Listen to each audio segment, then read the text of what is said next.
যাদের পার্সোনালিটিটাই স্ট্রেসফুল, সবসময় খুব ছোট বিষয় নিয়ে স্ট্রেস নিচ্ছে, যাদের হেল্পলেসনেস বা আমি কিচ্ছু করতে পারবো না, আমি ব্যর্থ, আমার দ্বারা কিচ্ছু হবে না, যাদের কোনো সাইকিয়াট্রিক সমস্যা রয়েছে, তাদের প্যানিক অ্যাটাক হওয়ার চান্স অনেকটাই বেশি।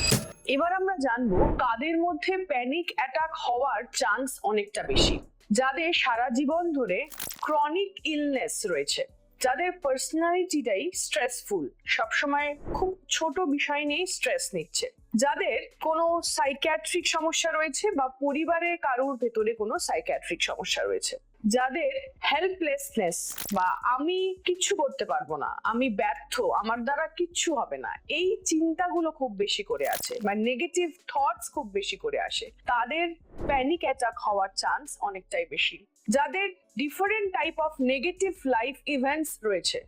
বা নেতিবাচক ঘটনা জীবনে পরপর ঘটে গেছে, তাদের কিন্তু প্যানিক অ্যাটাক হওয়ার চান্সেস অন্যদের তুলনায় অনেকটাই বেশি।